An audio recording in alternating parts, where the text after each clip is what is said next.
Ale tukulamusako wenna gy'osinzira okuba ng'otulabira. Guno omukutu bagutadde Still Hope.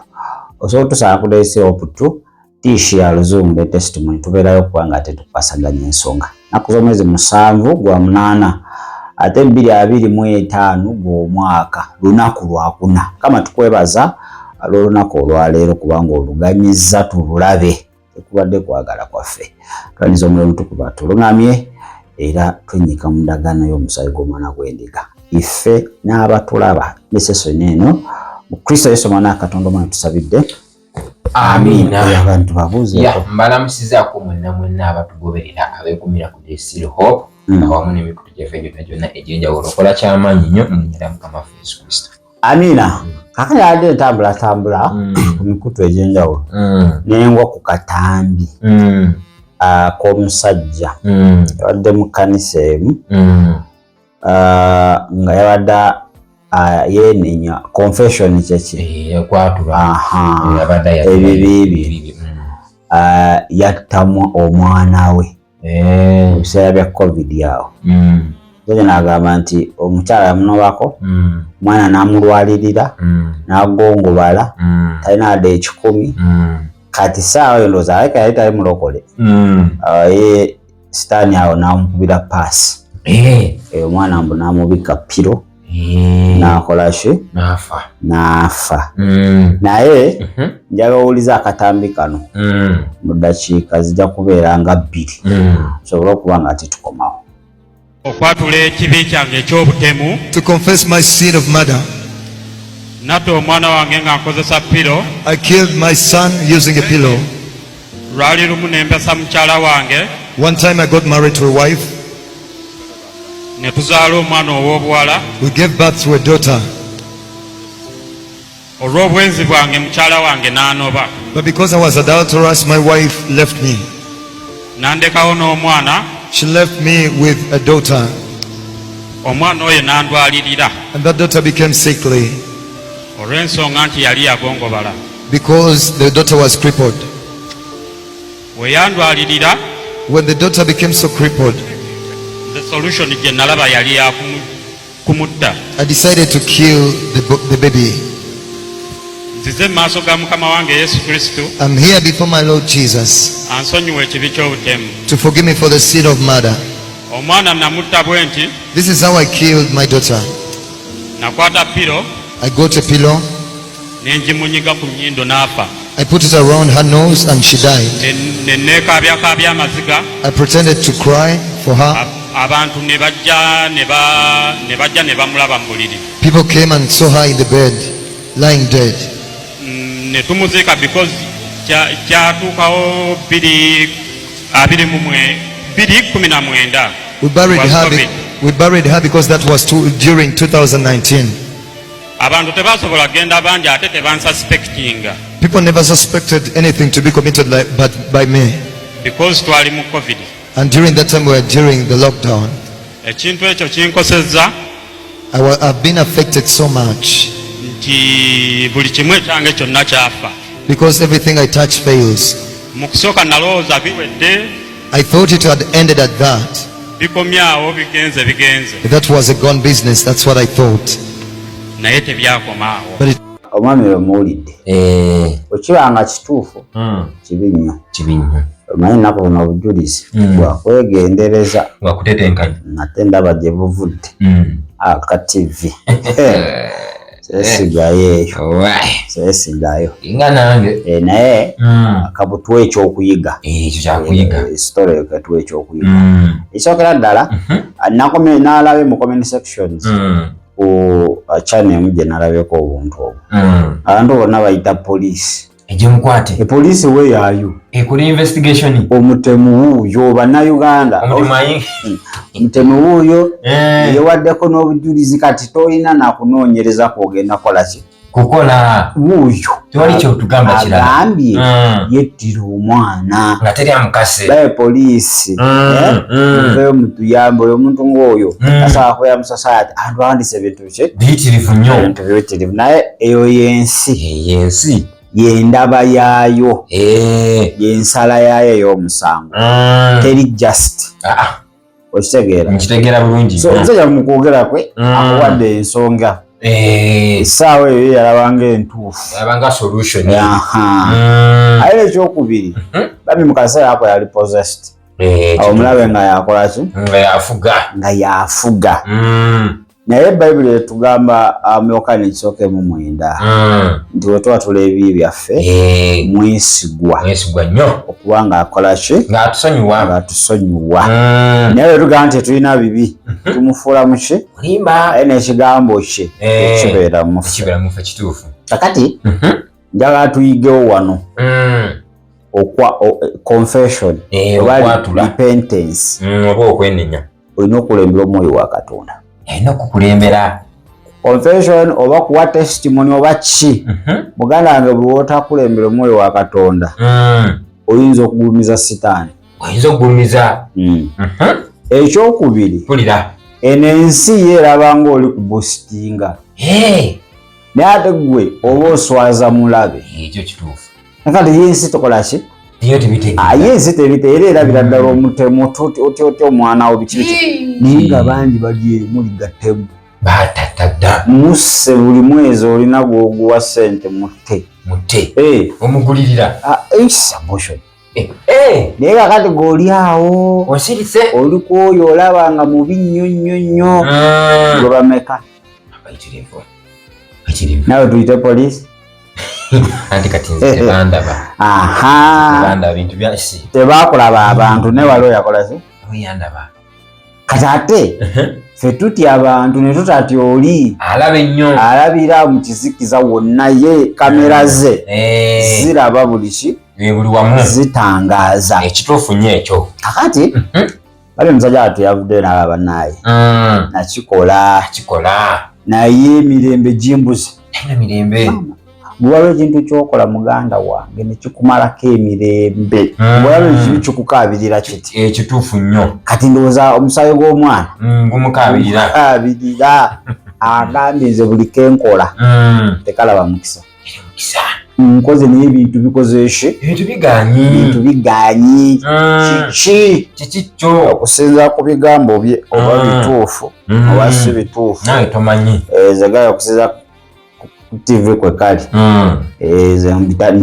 video gitadde mu kooti naye tufunemu obufugi kyakola ki kyakuyiga obanga okoze ensobi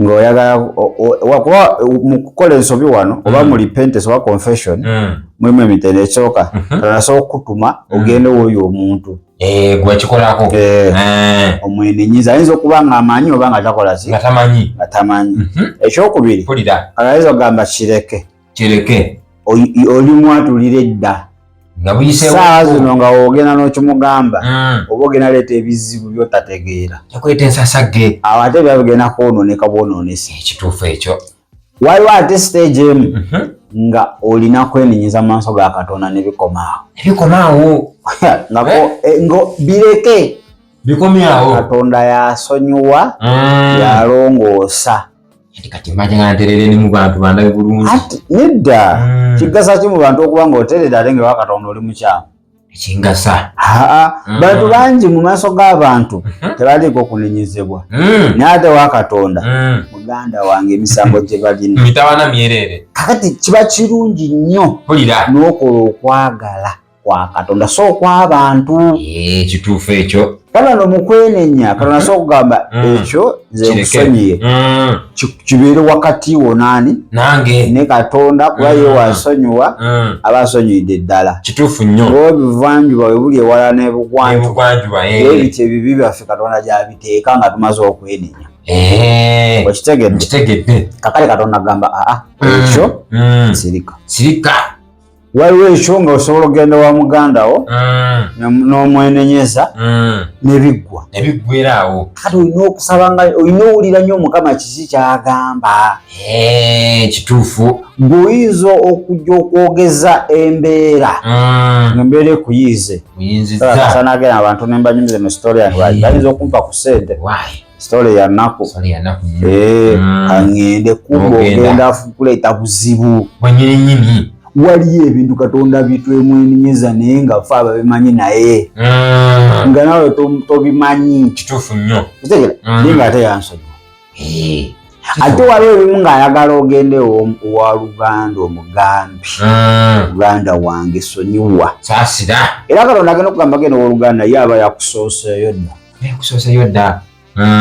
Nojja kugenda mu magezi go mugambe Oluganda nze gw'olaba nze yagamba boss nti wabba ssente. Nze wano gw'otunuulidde mpulira. Ne bakugoba.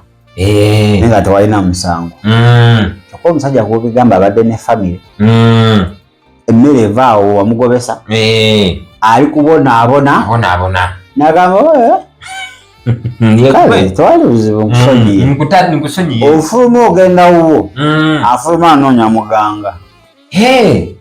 Alina okusasula ddabo olina oyita mu mbeera ng'esinga n'egiye gy'ali kuyitamu. Nkitegedde. Kati waliwo ebintu ebimu nga Katonda agenda gamba wenenye. Kati omala okwenenya noonyaayo engeri gy'oyinza okukola omusajja oyo obulungi nga ye tamanyi. Mba oli kusasula nsobi zo. Kituufu nnyo ekyo. Gwe funangayo kila 5 muceere twala. Bannaaye embeera terinaterera naye kkiriza jaterera. Wagwe okimanyi nti oli kutereeza. Biwayonoona. Yes. Kituufu nnyo. Omusajja ono ajangafaayo. ajanala niko okusabira. Mukama akuwa omukisa. Naye nga tamanyi nti ate gwe wayonoona embeera. Nga gwasikule. Bwe ngomeza okutereeza wa Katonda oba kati toyiiko okunenyezebwa wadde n'okumu. Naye banayo okwenenya emunaakuteekamu amagezi. Amazima tugenda ate kwongera kusejjula mbeera ne mukwano gw'oyo. Ate mufukire ddala kabwanangu. Kale mbuuzeeko. Kyogamba n'omubi asobola okuteekamu okulumirizibwa ku lino gaakangende nenenye. Kisoboka? Omubi ata? Asobola okuteekamu force eyo nogaa naye kinnuma nnyo kangende nkyatule. Kikuluma nnyo fayini. Naye ogoberedde omwoyo wa Katonda tetukola nga ffe. Okitegedde? Abakulembera omwoyo wa Katonda be baana ba Katonda. Oyinza okwagala okikola ng'ekyo nti kangende mwegambire naye nga gwe bigenda ovaamu tobimanyi olabira kumpi. Ye Katonda alabye mu maaso gwe konookikola mugenda kukoma wala. Kalina kugamba togenda. Bireke. Naye ate wabanga owulira omwe wa Mukama yakulumiriza okikola ate n'ogaana ate awo okwenenya akolooza kuba kuyiseemu igobera ku pending. Olina ogendayo. Bye bimu na bino eby'obujulizi olina okuwa obujulizi ng'okulembedde omwoyo wa Katonda. Waliwo obujulizi obwo Mukama wagenda okugamba obwo tobuwa tebajja kutegeera. Okitegedde? Zakanyumiza omusajja yatta omwana wa munne. Yes, bwe yalokoka gwe yattira omwana asabira mu kyaki emu naye nga tayimuka neyazimba naye yaza Mukama kuba mutegedde nenenya natta omwana wa neiba wange wuuyo awo atudde n'omwana yegundi twamuziika naye Mukama ansonyiwe. Awo ebikondo we byatandikira kyaki wakati taata w'omwana yabuuka bubuusi mbukyankunoonya akufunye. Awo Bayibuli ye nga yagyerabidde dda. Okitegedde? Yabuka paka mu kooti. So ndowooza okwatula kirungi naye ndowooza teyagobera mitendera gya Mwoyo Mutukuvu. Yabuuka ebyo byavaamu ebitali birungi. So olina okugoberera omwoyo wa Katonda kyagamba. Banaye tukoze ensobi n'olowooza ng'ogenze kwenenyeza muntu kumba ate oyongedde empalana. Yongedde kusiikula mbeera. Kitegedde? So genda obuuze Mukama nkikoze ntya sobola okutabagana. Oluganda olinamukola bubi. Mukama nsonyiwa osooka kwennya maaso ga Katonda. Kituufu nnyo ekyo. Kuba yalina final decision nkusonyiye. Kati wakusonyiya noga Mukama oluganda oyo ntabaganye ntya naye ngende mwetondere face ku face oba nkole ntya. Mukama ajja kulumya. Naye kyakyenyizeemu mu luganda omusajja bane abazadde Katonda bakuwadde omwana yoyo. Wali abaana be tulina nga balina disability kyekye oba disorder. Baliko obulemu. Okitegedde? Ng'oluusi bibi byaffe. Byaleeta tabu. Ye tulina okimanya nga bibi byo gwe ng'omuzadde bibukudde mu mwana. Waliwo okubanga omwana oyo sitaani yayigganya naye tewaliwo okubanga kwagala kwa Katonda. Ekyo kituufu. Babuuza Yesu ono oba bazadde be n'abagamba atya ku bo tewali yayonoonaayo wabula kitiibwa kya Katonda kirabisibwe okuyita mu ye. Kati waliwo Katonda byagenda okuwa si nti akuwalana nga gwe olowooza takwagala, alina byagala oyisaawo. Ekituufu nnyo.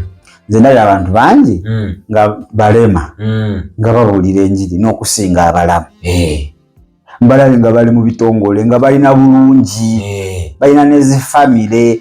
Kakati omwana ogwongobala, omwana okubanga atayogera asiru, tekitegeeza nti omwana tadisavinga bulamu. Kituufu. Adisavinga obulamu nga gwe woobwagala. Kakati tokemebwanga nga bulaza we yakemebwa bannange. Oyo omwana Katonda amumanyi, yatondebwa mu kifaananyi kye, ate alina pulaani ennungi gy'ali. Akati gena nga maaso ga Katonda omubuuze Mukama kiki mbeera ki tali butuukirivu bwaffe ng'abazadde mulabe oba kwagala ku sobole okubitegeera. Kati onootegeera ekigenda mu maaso ojja kuba n'emirembe ku mutima muganda wange, tojja nakuddamu kulumwa stress. Tojja zunga simanyi ngenda mu bannabbi, simanyi ngenda wa, simanyi bandagiridde w'Ekongo, simanyi waliwo yazaayire, simanyi ojja kumanya kiki, ojja wummula. Ojja kumanya ki ekyokukola. Ojja kuwummula. Ewe kiri. Twala omusajja gwe ntulolabako ku YouTube ne TikTok. Pastor. Mulema. Talina bigere, talina mikono. Ntero mugoberero. Abeera ne kamicrophone kano. Abuulira enjiri. Abuulira bulungi nnyo. Omusajja alina enjiri erijjudde obulamu. Kati singa bazadde be nabe bagamba kino kintu ntutukuza kyaki. Tugire. Olabi. Bantu bangi bafuuse ab'omugaso. Omwana gw'olaba nti akuswaza. Oyo omwana kirabo. Waliwo agamba tisi nga nzaalako wadde kibiibibi. N'embeera nakyo. Ng'amunoonyeza tamulaba. So bazadde bannange tetukola tutyo. Bangi mubasuulayo abandon them.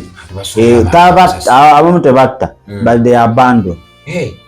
Nze bwe nga musibira mu nnyumba bambi n'otuuka ewaka nga tolowooza tewali mwana afa naye nga bambi bakisibira eyo kibeera eyo bakikasukira bukasusa emmere abalala babitwala mu kyalo kibeera eyo eno nadda eno n'akyakala. Mujana kunjogeza oluzungu kankubuulire you will not find peace. Ng'omwana wamukasuka eyo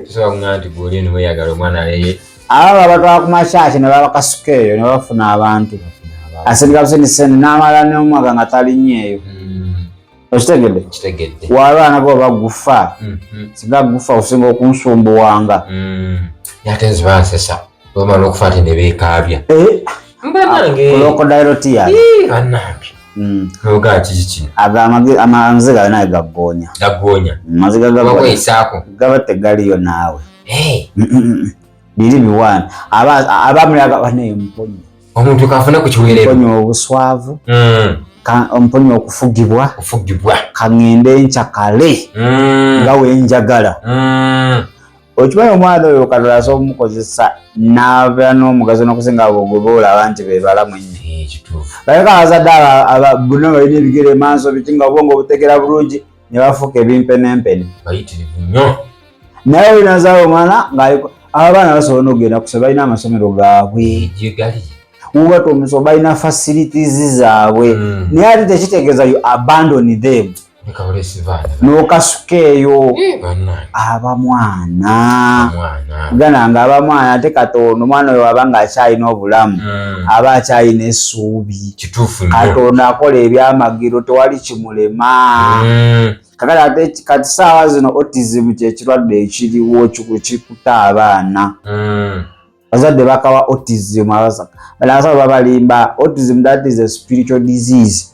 Mukwata abaana teboogera mwana naza myaka 8 tayogera ali awo wa myaka 8 akola ebintu bya mwana wa myezi 9 shege so kirwadde nakyo kiri awo kati ogenda laba abantu ababbeeyi bajja waka laba mwana akuswaza n'okasukeega muteekere mu banneiba abeerekeeyo. That's not good. Kituufu nnyo. Era nze naye akatambi ako era nina okwogerera abazadde oba akatambi katuufu oba si katuufu kasa tuggyemu ekyokuyiga tuggyemu message kyekyo bannange abaana temubasuulayo tosuulirira baana biri birabo okuva eri Katonda kitegedde ali abaana abamu byetukozesa oluusi yes mukozesa ebintu bingi ddala abakyala agambeko mukozesa bingi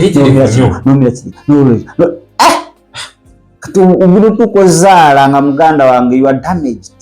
Kituufu nga nuclear gwe bakuba Nagasaki America gwe bakuba Japan paka nakati bakyazaala abaana ab'ebitundu. Kituufu. So waliwo ebibaawo nga due to natural causes due to your factors nga gwe omuntu ze wakola so abaana abo tubaagale nnyo. Katonda bamukuwadde teweevuma nsi teweevuma Katonda tomusabira kufa mwana era tokemebwanga kami n'omutta n'omujja mu bulamu si kirungi nnyo. Kale ndowooza tetugenda kubanga tukola ki tusukkako wano n'amagezi omwoyo kyagamba ekkanisa naye musajja wattu oyo ensi nalaba emusalira omusango naye kiba kituufu mumusonyiwa musonyiwa musajja wattu beera naawe olina ebyo ebiridda tebakuba biri hidden beekaza boolabaawo ate abasinga ebibi bebasenga n'okuvumirira bannaabwe. Kituufu kitegedde naye tubeere nga n'omwoyo w'amagezi nga twogera nga tujulira nga tusaba okusonyiyibwa. Kitegedde nga tonagenda woyo gwe wakosa muzaako Mukama ngende kazo ojja kudda nga omukono agutemyeko balanga abantu abamu tebasonyiwa abamu basonyisa mumwa sonyiye naye ngeri wakupangira ekisinga ku kyewamukola akusasule so mwoyo wa Mukama akulungamyenga sibula abadde mulabi mulungi nnyo kansubire obubaka obwo obuwulidde mu linnya erya Yesu. Kale weebale kubanga ate otugoberedde even ziriyo yakatuuka kyokka ffe tukola ki ffe tuvaawo tugenda kubanga ate twetoolamuko katono nnyo bwe tukomawo era still tebayimba n'obutambi obulimu ekyokuyiga abagamba buwulira enjiri eyonjiri nnyo n'amaanyi tewali enjiri esingakaawo wali akayamika n'alabye yadde deliverance kusumululwa pastor mwe yadde akola deliverance eri omwana omusaidize obusiya naye akatambi kakoze ki katambudde nnyo ku mikutu aya batu ne bagamba pastor kyono saawa namba ayina emizimu banyumya mufudu ogigamba va wano ate soka mbulire ate mumwagazaki ate katambi ako basumba bangi ennaku zino banyumira nnyo okunyumya n'emizimu okusinga n'omwoyo omutukuvu mumuwa omuzinda baleka tutolemu Katonda sobola kuba nga tukomawo